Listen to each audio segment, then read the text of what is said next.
చేయి తడపడం, ఆమ్యామ్య, జీతం గీతం, ఉత్తరం దక్షిణం, బల్ల కింద చెయ్యి చెప్పుకుంటూ పోతూ ఉంటే ఇలాంటి పదాలు ఎన్నెన్నో మనకి వినపడుతూ ఉంటాయి. వాటిలోని నిజాలు కూడా కనపడుతూ ఉంటాయి. పదాలు ఏవైనా ఎన్నైనా పరమార్థం మాత్రం ఒక్కటే. అది మన కథలోకి గనక వస్తే ఆ పరమార్థం ఏంటో తెలుసుకోవచ్చు. అనగనగా ఒక రాజ్యం అన్నప్పుడు ఆ రాజ్యానికి రాజు, రాణి, మంత్రి, సేనాని, సైనికులు ఇంకా ఎందరెందరో ఉంటారన్నది చూడకపోయినా చిన్ననాటి నుండి మనం వింటూనే వస్తున్నాం. సరే, మన రాజ్యాన్ని సురాజ్యం అని అంటే కూడా తప్పులేదేమో. అలాంటి సురాజ్యంలో రాజుగారికి కొన్ని ధర్మ సందేహాలు కలిగాయి. నిజంగా మన రాజ్యం సురాజ్యమేనా? ప్రజలంతా సుభిక్షంగా ఉన్నారా? ముసలి ముతక, చిన్న పెద్ద అందరికీ అన్ని సౌకర్యాలు అందుతున్నాయా? ప్రజల్ని పరిపాలించే అధికారులు అందరూ నీతి నిజాయితీని పాటిస్తున్నారా? అఫ్కోర్స్ న్యాయాన్యాయాలు ధర్మాలు చూసే న్యాయస్థానాలకు ఆ రోజుల్లో అవినీతి అనే పదమే తెలియని మహానుభావులు అన్నమాట. ఇలాంటి ధర్మ సందేహాలు కలిగిందే ఆలస్యం రాజుగారు మహామంత్రిని పిలిపించి ఈ విషయం ఏదో క్షుణ్ణంగా పరిశీలించమని ఆజ్ఞాపించాడు మహారాజు. ఆ మహామంత్రి గారు తాను ఎంత వెతికినా ఎక్కడ అవినీతి, అధర్మం ఆనవాళ్ళు దొరికితే ఒట్టు.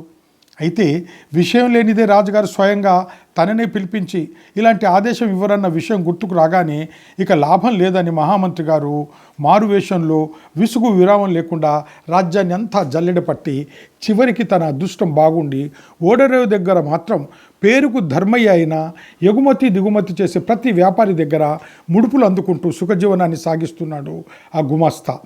నెలకొచ్చే జీతం కాకుండా రోజు తాను అనుకున్నంత గీతం లేనిదే ధర్మయ్య తన ఇంటి గడప తొక్కడని ఓడరేవు దగ్గరకు వచ్చే ప్రతి వ్యాపారి తన చేతులు తడపకపోతే ఓడ నుండి సరుకులు ఒడ్డుకు చేరవు, తనకు ఆమ్యామ్య అందకపోతే ఒక్క సరుకు ఓడలోకి చేరదు. ముడుపు ఇవ్వలేని ఏ వ్యాపారినైనా ముప్పు తిప్పలు పెట్టడంలో కూడా మన ధర్మయ్యది సిద్ధాస్తం అని తెలుసుకొని మహామంత్రి విస్తుపోయాడు. కనీసం ఒక్క అవినీతిపరుడైన దొరికాడు కదా అన్న వాస్తవం ఆ మహామంత్రి గారికి అవధులు లేని ఆనందంతో పాటు ఎప్పుడెప్పుడు రాజుగారి ముందు ధర్మయ్యను హాజరుపరచాలా అన్న ఆతృత ఆలోచన తనను నిద్ర కూడా పోనీయకుండా చేశాయి. మహామంత్రిగా తాను పరీక్షించి పరిశోధించి తెలుసుకున్న ధర్మయ్య యొక్క అధర్మత గురించి మహారాజు గారి కళ్ళకు కట్టినట్టుగా చెప్పాడు ఆ మహామంత్రి. ఇంతటి సువిశాల సురాజ్యంలో ఇంతవరకు ఎప్పుడూ అవినీతి అన్న పదం వినని రాజుగారు ధర్మయ్య అధర్మ పన్నాగాలు విని చాలా విస్మయపడ్డాడు. ధర్మయ్యను ఉరి తీద్దామంటే తన రాజ్యంలో ఇంతవరకు ఉరిశిక్ష అనేదే అవసరం లేకుండా ఎంతో సజావుగా సుపరిపాలన జరుగుతూ వచ్చింది.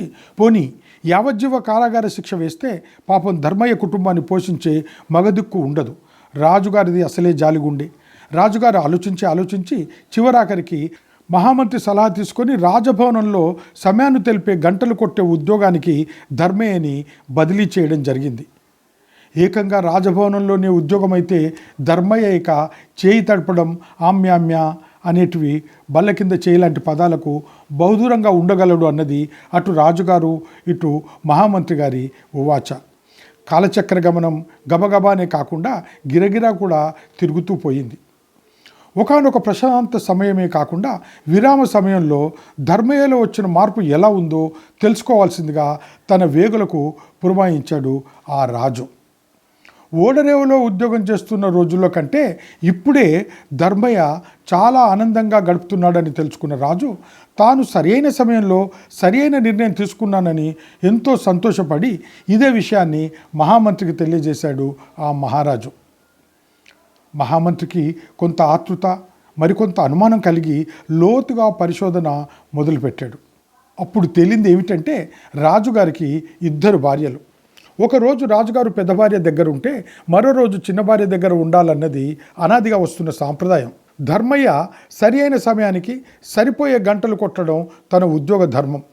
ఒకానొక మంచి రోజు రాజుగారి పెద్ద భార్య ధర్మయ్యను పిలిపించి రాజుగారు తన దగ్గరికి వచ్చే రోజు కొంత ముందుగా గంటలు కొట్టాలని, అలాగే రాజుగారు తన దగ్గర నుండి వెళ్ళే సమయంలో గంటలు కొట్టడంలో కొంత ఆలస్యం చేయాలని, అలా చేస్తే ధర్మయ్యకు రాజుగారి పెద్ద భార్య బహుమానాలు అందజేస్తానని చెప్పింది. స్వయంగా రాజుగారి పెద్ద భార్యామణి ఇలా లంచం ఇస్తే బహుమానం ఇస్తానంటే ధర్మయ్యకు ఆశ్చర్యంతో పాటు ఆనందం కూడా అందుకోలేనంత కలిగింది.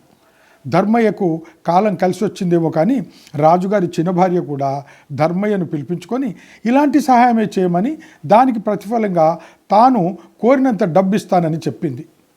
ధర్మయ్య చెవిలో రాజుగారి పెద్ద భార్య చేరవేసిన మాటలను చిన్న భార్యకు కానీ చిన్న భార్య చెప్పిన మాటలను పెద్ద భార్యకు కానీ తెలియనియకుండా తీసుకోవాల్సిన జాగ్రత్తలన్నీ ధర్మయ్య తీసుకున్నాడు.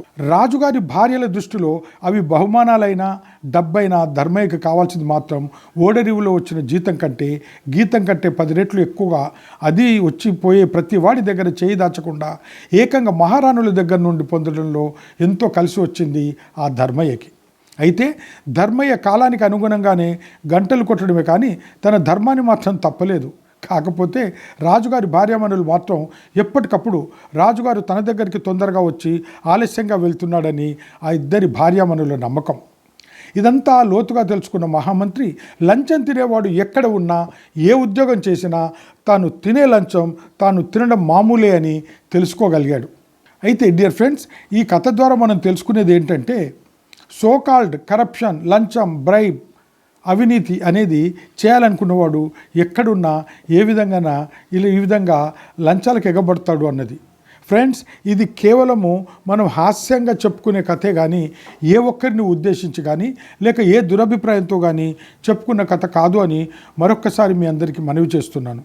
ఫ్రెండ్స్, ఈ వీడియో కనుక మీకు నచ్చితే దయచేసి మా పబ్లిక్ టాక్ టీవీకి సబ్స్క్రైబ్ చేయండి. సబ్స్క్రైబ్ చేయగానే మీకు కనబడే బెల్ ఐకాన్ మీద నొక్కడం మాత్రం మర్చిపోకండి. అలా చేస్తే మా తాజా వీడియోలు మీకు ఎప్పటికప్పుడు అందుతూ ఉంటాయి.